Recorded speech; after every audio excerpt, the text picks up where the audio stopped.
Good morning. So the language thing I can't use the word dear shit Wyoming. So I'll get that out of the way right away. One thing Tori didn't tell you, in the last year I have read her quotes in the New York Times and in the Wall Street Journal. So every time Tori calls me, I kind of hesitate to answer the phone because I don't know what she wants. But when she called this time, she said, last year I gave a presentation on stigma. Who heard that? Well, this is going to be equally as uncomfortable for some people because we talk a lot about the science of obesity. We don't spend enough time talking about the kind of hidden underbelly of obesity that no one wants to talk about. So that has to do with culture.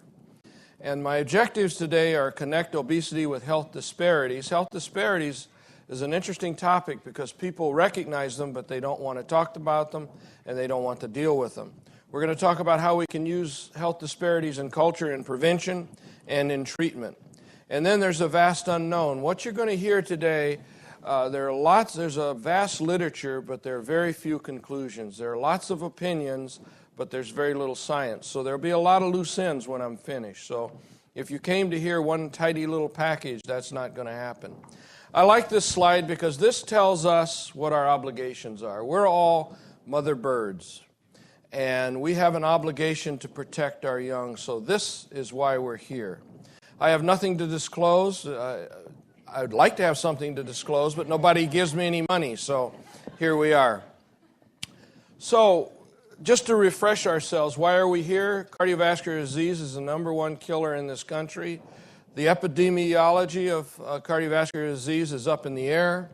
It's up to us to decide which direction it's going to go. Is it going to be the green where we continue to get better, or is it going to be the red where we continue to get worse? And we'll talk about that as we move along. Now, you've seen those slides from the CDC. I'm not going to show you all of them, but I want to show you a trend. If you look at 1985, pay attention where the blue. These are adults, and this looks at obesity, the rates of obesity in the country. I want you to notice where the blue is.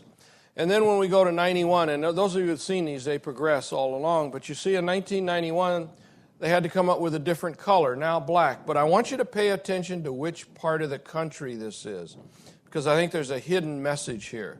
So if you go back, you see the blue started there in 85. If you look in 91, it's still in the most obese parts of the country are still in a certain area of the country. If you look at 97, CDC had to come up with yet another color. But that color, where the most obese states are, is in the same region. And then if you look at the most recent data, you will see that the area in red is again in the most, in a consistent part of the country. Now, for those of you that don't understand any of that, this is my prediction of what the slide's going to look like in 20 years. Okay? So why is there a perfect storm? Some people say it's due to genetics and it has nothing to do with me. I have no personal responsibility for this. Well, obesity is increasing in all parts of the world, not just in the United States. The gene pool cannot have changed over one generation. Genetics may load the gun, but the environment must pull the trigger. This was mentioned yesterday. There's now some new data to show that we have some genes, Sandy mentioned this, we have some genes that are only activated by the environment. So this may explain a little bit of it. But for those of you that really want to understand the genetics of obesity, it's evolution. And this is the evolution of obesity. So you see, it's not due to changes in our DNA. It's due to changes in our environment as they interact with a variety of forces. Michelangelo visited the United States several years ago. And this is what he looked like. He was in the United States about 10 years, and then he returned to his country. And that's what he looks like now. So it is true, no matter what your culture, what your genetic background is, whatever, if you move to the United States, you have a greater chance of becoming obese. Now, I'm not going to go through all of these factors. It's interesting, when the first textbook I'm aware of was published on obesity several years ago, it was about 120 pages, let's say. Now it's in 3 volumes. I've taken these factors from chapters out of the textbook, so there's a variety of things that interact to cause obesity. I'm not going to read all those for you, but you can see the list is quite long. but it keeps going. And it's everything from breastfeeding to early feeding to where you live, what your attitude of your family is, what your genetic makeup is. It even depends on such things as if you're living where you live, rural areas, urban areas, if your parents are obese. There are a variety of factors.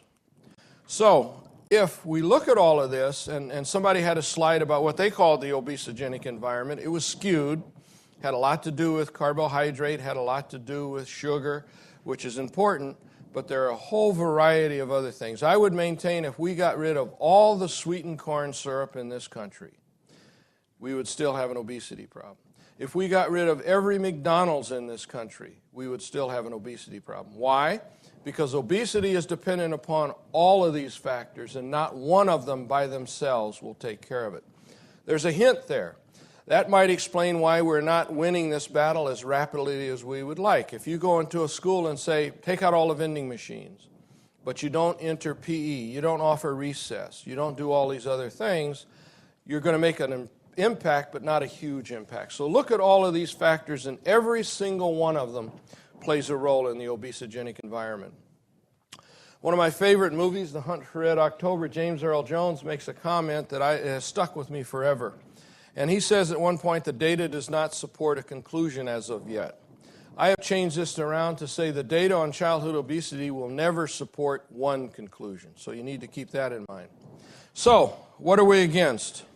We're this little child fighting this big monster called obesity. So it's a huge problem.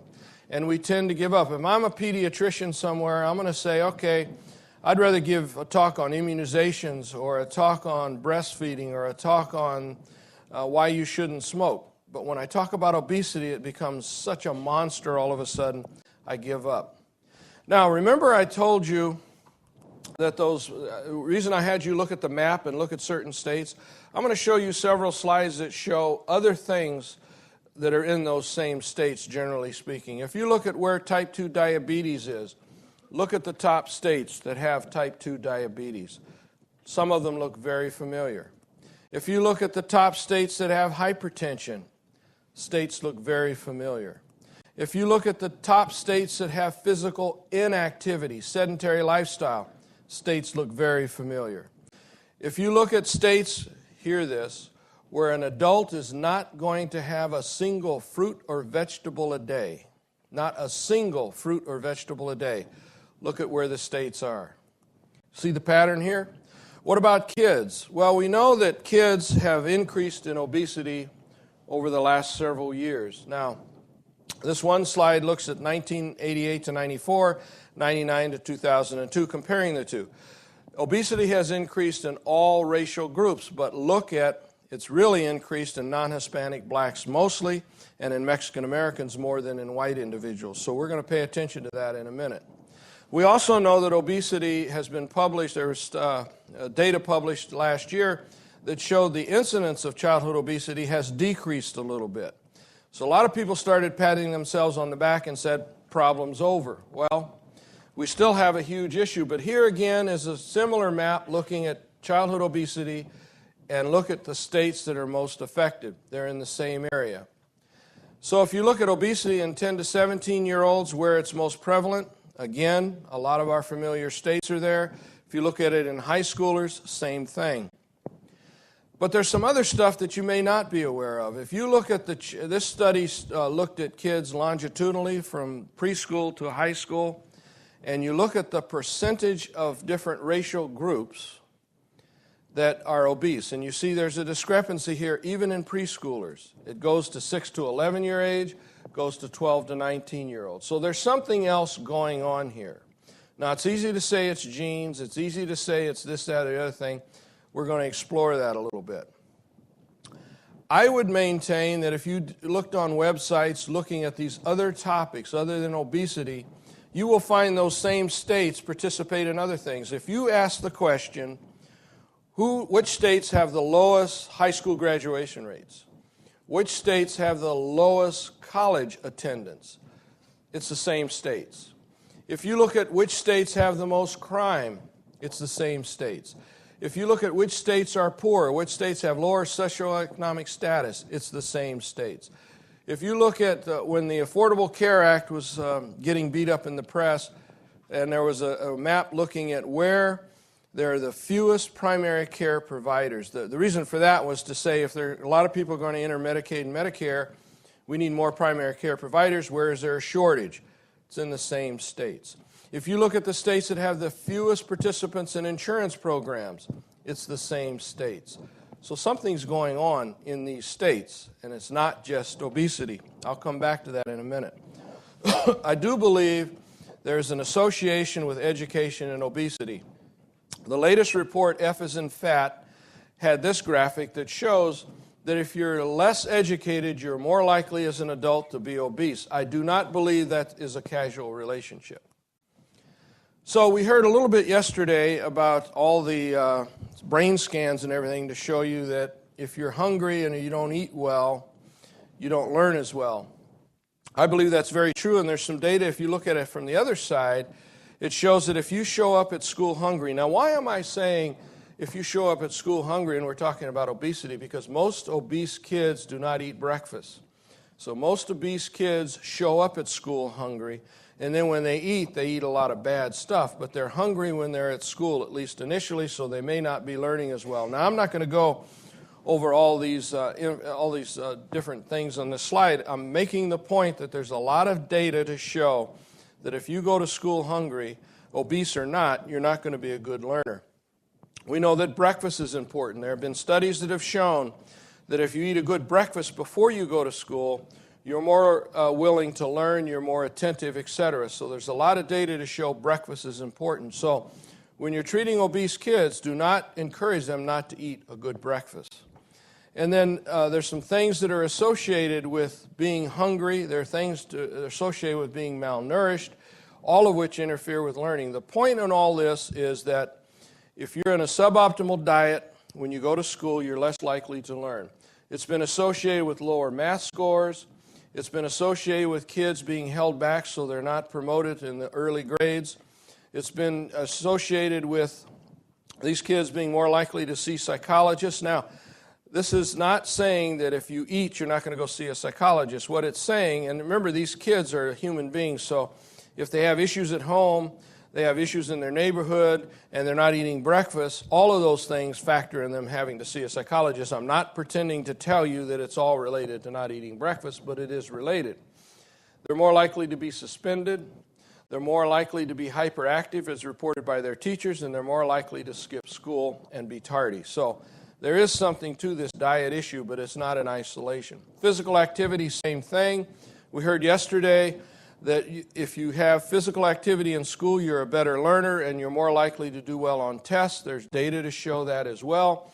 So that if your school is arguing, we have to pay attention to the law, no fat child left behind, that if you give more computer time and you take away physical activity, that's not necessarily going to make better learners. Why is physical activity associated with better learning? You can see all the factors that are associated with kids being active. We'll come back to why this is a problem with certain racial and cultural groups in a minute.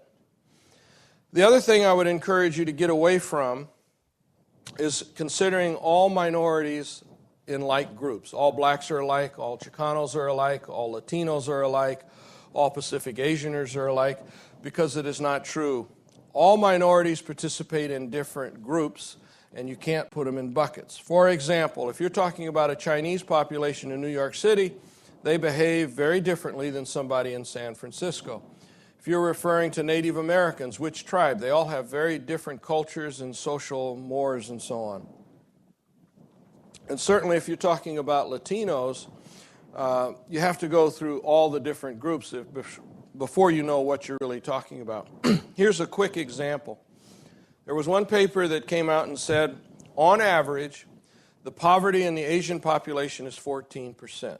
So if you take that to the bank and you say that's what you're going to grab onto, look at what the data actually shows.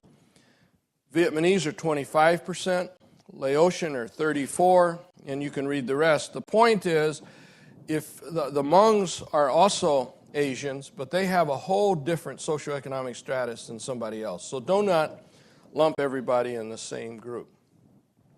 We do know, no matter how you measure socioeconomic status, if you are lower socioeconomic status, I don't care if you're black, white, or polka dot, you're more likely to be obese. Now, what about lower social class? Now, we're not talking about race here, we're talking about social class. So you can be in a low social class and be white. You can be in a high social class and be black. We're just talking about socioeconomic status. What can we say about them as a group? We can say that they have a lower level of support. That means lower family support, lower infrastructure in their neighborhoods, etc. They're more likely than somebody who is in a higher socioeconomic status to be a single parent. They're more obese regardless of their ethnicity. And the next social class is catching up. That's even scarier. But the take-home message here is if you are poor and you are white and you're living in the inner city, you have a lot of pressures to be obese that somebody living in Beverly Hills does not have. And it has nothing to do with your race. It has to do with where you live in this context. Okay. So let's explore a little bit the influence that race, ethnicity, and culture and socioeconomic status, all of those things play together. You can't really separate them. Now, researchers try to, but that's all artificial. So what do we know? Well, what do we mean by race? You can read the definition. It's very specific. It's very textbooky. It's very nice in a dictionary. And here is our definition of ethnicity. It, too, is very clear-cut, looks nice in a dictionary. But real-life people do not always separate these two things. So it's nice for textbooks, but when you're reading articles, you can always kind of tease them apart to say they're mixing up a lot of things. And race and ethnicity evolve a little bit depending on where you live and how you're brought up, etc. So don't think of them as pure. But my conclusion after reading all this literature is that the obesogenic environment kind of trumps all of this. So you've got to have that overlay, and you've got to have that knowledge and that kind of skepticism of what people are talking about. Socioeconomic status by itself is not enough to make you obesity. It has to be associated with other things. But it's interesting, there was a very good paper that looked at a white population and a black population living in the same area with the same socioeconomic status. And in this one paper, very eloquently demonstrated that if you're white, you have a different support system. You probably have more family members to rely on. You have different resources, maybe a car, something like that, that really makes an influence on how you handle the world. There are also the Seattle versus New Orleans. There was a paper that looked at the very social strata of Seattle, and they looked at different races and different cultures, and they made conclusions. But the authors very acutely pointed out this is true for the Northwest in Seattle. It would not be true in New Orleans, and they went to New Orleans and did the same study, same population, and found totally different results. So the point of that is you can even look at same populations, but in different areas of the country and come to very different conclusions. Acculturation is something we have to talk about because if somebody moves to the United States from wherever they came from, acculturation is a process by which immigrants adopt our way of living. Okay, that's simply what it is. But it's very complex and very difficult to measure. So what the people that do this research have landed upon is if you speak English, you are acculturated. If you don't speak English, you're not acculturated. Now think how stupid that sounds. That means I could have no issue or no interest in doing anything that people in the United States do except I speak English. That means I've adopted all the cultures, all the morals, all the everything else because I speak the native language or the English language. That also says if I haven't bothered to learn the English language, I'm still living in the back ages or wherever I came from. So that's what they measure. So you just have to be really careful when you interpret this kind of information. But we do know, now with that caveat, when you look at the literature, and they all define acculturation differently. Some by how long you've lived here, some by do your parents speak English, there's all kinds of things. But when you look at them as a group, it says lower physical activity in immigrants. They're less likely to go out and become physically active. They have lower lower physical activity if they don't speak English. They have poor diets that increase over time, meaning you could come, and this is really interesting, if you look at people who came from the Bahamas and like places like that, they actually eat very good diets in their native country. They eat lots of fruits, lots of vegetables, and they get lots of physical exercise. But when they move to the United States, all of that goes away fairly rapidly. So that's a situation where acculturation makes you worse, not better. So just keep that in mind. And obesity increases as your socioeconomic status increases. So there was an elegant study done many, many years ago that looked at people from China. When they moved to Hawaii, same generation, they gained a lot of weight. When that same family moved to San Francisco, they gained either more weight. It has nothing to do with genes or culture or anything else. It has to do that once you lived in China, then you came to Hawaii, and then you came to the United States. So that is a problem. So just keep that all in mind. Now, obesity status is mixed. These studies are not always pure, but it gives you some idea of what people are thinking. What about the economics of obesity? We heard yesterday that sweetened corn syrup is very readily available, and that is in fact true. And we also know that it's inexpensive, but we also know that it tastes good. We know that if you put sugar and salt together and fat, you have a very tasty meal. So if you take a donut, don't know anybody who does this, but if you take a donut and you wrap it in bacon, you've got all the food groups, and it tastes really good. So if you have very little money and all you can afford is one strip of bacon and one donut, that's what you're going to get. And so people, we need to understand that. There are studies that looked at how can you predict obesity based on supermarkets, and it's actually true. Studies have shown that if you live in a neighborhood that has a low-cost supermarket, that's the opposite of Whole Foods, you're more likely to be obese. But we also know, and this was fascinating to me because before I looked at all this literature, I was a proponent of let's take all the McDonald's out of the neighborhood and let's put a real supermarket in the neighborhood, and everybody will just rush to that supermarket and they'll never go to McDonald's again, and they'll buy all these fruits and vegetables, and the story's over. Studies have shown that is not true. People will actually get in their car and drive to McDonald's if it's not in their neighborhood, as opposed to go to the supermarket that we've created for them. If the supermarket does not have foods they're familiar with, fruits and vegetables that they're familiar with, they will not patronize that store. So we're going to have to think smarter. It's not just putting what we think people need in their neighborhood and say, thou shalt do this. We have to be a little smarter about that. So, and the other thing, it showed that low property values are better predictors of obesity than education or income alone. So there is something to this poverty issue and obesity that we haven't quite grasped yet. And I'll talk a little bit about that at the end. Okay, we know, there was some data that came out several weeks ago, I guess, that said obesity has decreased in preschool-aged children. But if you tear the data apart, is it decreased in people who are higher SES than lower SES? So if you're a preschool child and you're rich, you're likely to have lost weight. If you're a preschool child and you're not rich, you're less likely to have lost weight. So these people now suggest that we not only map by state, but we map by city, and maybe not only by city, but by neighborhood, because what's happening in one part of your city may be totally different than what's happening in another part of your city, and it depends on what part of your city you're working with. This was fascinating. If you take somebody who is poor and you give them money, say they got a better job or something, they're not instantly going to get obese. They tend to spend their money on other stuff, flat screen TVs, cars, things like that. And then they'll start to be buying food later on. Likewise, if you lose your job, because now you're lower SES status, you're not likely to all of a sudden become obese because you're poor. You save money on food and so on. So it takes a while for these different changes to occur, so just keep that in mind. Food stamps. Food stamps have been associated, depending on what your political party is, if you eat food stamps, you're always overweight. That's not necessarily true. And studies that have actually looked at that have proven that not to be true.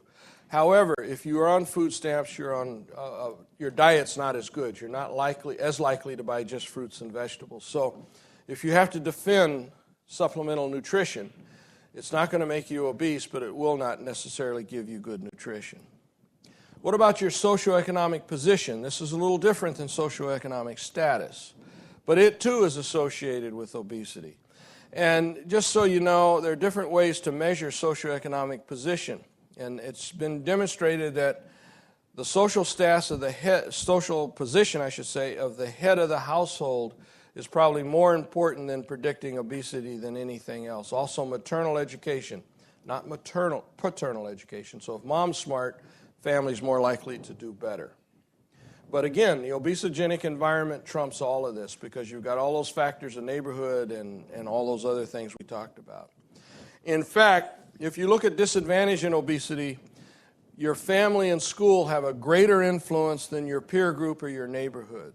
So when you're counseling obese kids, you need to figure out what their school environment is like, and you need to figure out what the family environment is like. Sandy had an interesting case yesterday of that. Everybody remember the case she presented? The child who came in was obese. There are a couple of interesting things about that, Sandy, that we should explore at some point. One is, you mentioned Dad came in the first visit, and the family's from Mexico, and they had kids back in Mexico. One of the things that would have been interesting to know, and maybe you know this, the answer to this question, but what is Dad's attitude towards all of this? Because most people, depending on where they come from, I shouldn't say most people in certain areas of the world believe that if you're obese, you're healthy. Did Dad have this subversive attitude that, you know, my little baby's fat, but that means everything's doing okay? Because if you're from Mexico, and I don't know this, but if he's says this, I'm from Mexico, and if you're skinny, you're not doing well and you're poor, so I really want my daughter to be fat. That's something that probably could be explored, and I don't know the answer to that. And he might have been sabotaging this whole thing. I don't know. And in my experience with patients, usually it's a grandmother who sabotages all of this. So just keep that all in mind. Now, we also know in preschool, early life, there are triggers that we need to really pay attention to. You know all of these, but they've now been shown to be very important in preschool. So even before you get to school, TV in the bedroom, were you breastfed or not? Did you go to a preschool or not? If you went to a preschool, what kind of physical activity is encouraged in the preschool? Are you encouraged to plop down and sit in front of a TV for hours, and that consists of preschool? Or are you allowed free play? Are you allowed to choose your food from healthy choices? All these things do have an impact on preschool. This is interesting. There are different studies that looked at how people view obesity. If you're in the Midwest, there's a certain pride with being overweight. And if you don't believe that, go to the Midwest, just sit down at the airport and watch people go by. But why is that? Family-style feeding, meat and potatoes is the norm. Then you go down south, it's totally different. There's still pride, but there's tradition of all of that.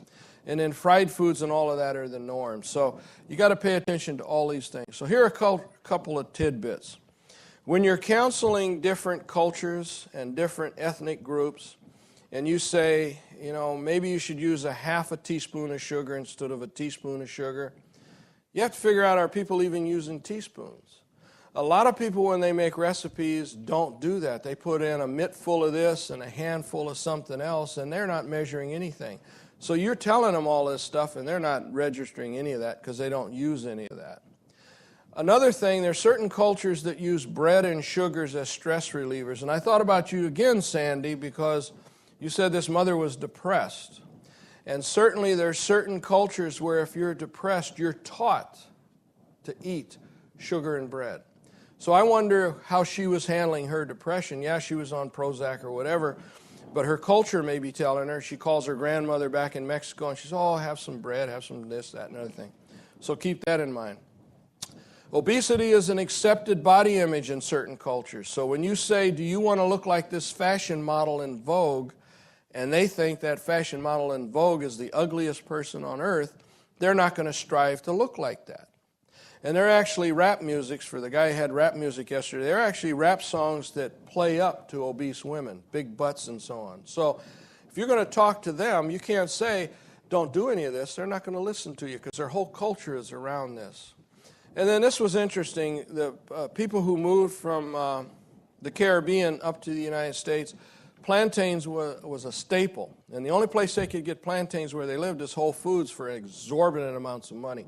So you got to give them some alternative. And then this was interesting.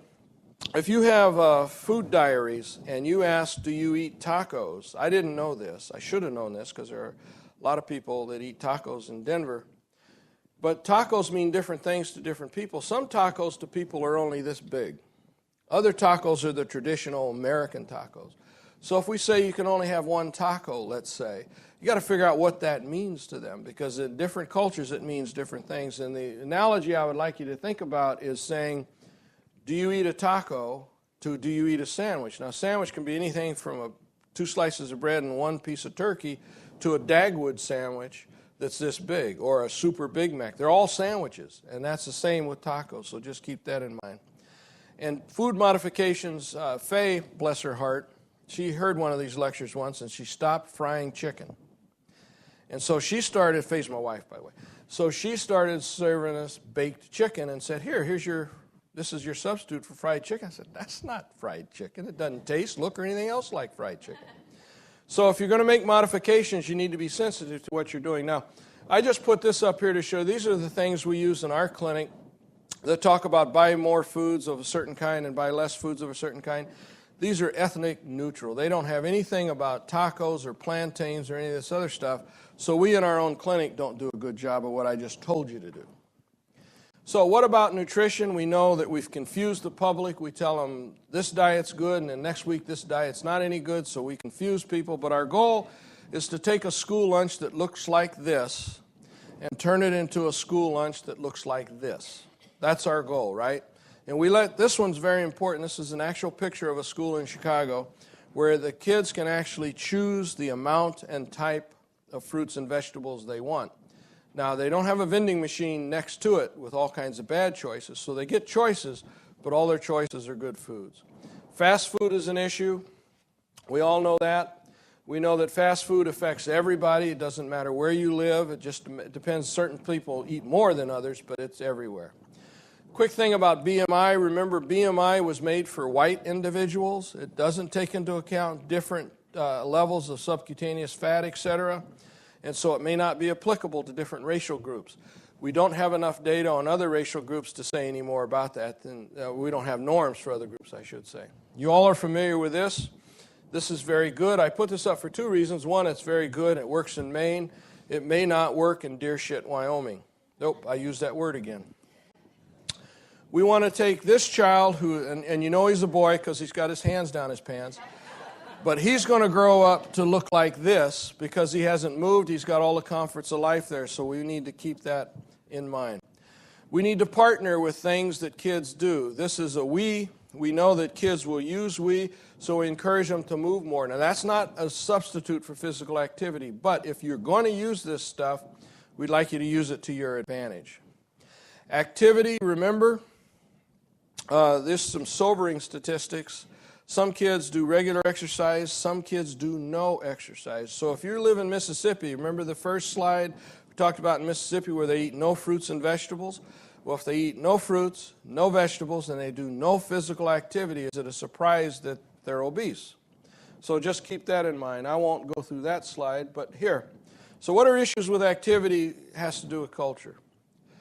In certain cultures and certain areas, inner city, for example, if you can't play basketball to a high level, even in 5, 6-year-olds, you're laughed at, you're kind of shunned to the side, so you don't do it because you don't want to fail. And we don't have a good substitute for that. We now have kids who are in competitive athletics 5, 6, 7 years of age. We have kids that we say we cut from teams so they can't participate because they don't have the skills. So we're encouraging physical inactivity. Girls have a huge problem. They don't want to get sweaty at school and have their hair messed up, so they're not going to do physical activity. And then we don't have adequate opportunities for all kids at all ages, and we have few role models for girls. These are all cultural issues we have to deal with. And then, of course, depending on where you live, you don't want to go outside. You'll get shot. So you don't want to go outside and participate. So when you figure out how far you can go, you've actually probably gone too far. It is still the basic thing that we're eating too much and exercising less, but we have to do creative things to get people to exercise more. So when you're falling off a bridge, we can either catch those who fall, or we can stop them from jumping, or we can figure out how to do that. So we're tired. What are we going to do? It's a perfect storm. I maintain, people say, well, we did this with tobacco, we did this with seatbelts and all the rest. I think this is different. This is an obesogenic environment. It involves a lot of different things, interacting with each other. We've got to do them all. So I believe we've had limited success in the treatment of all causes because we've not explained the causes and we've not treated them simultaneously. And that's why we're still struggling with this. So I'll take you back to this. We have an obligation to protect kids, all kids, regardless of their race, their culture, their SES, their social status, all of those things. We have to take all of those into account.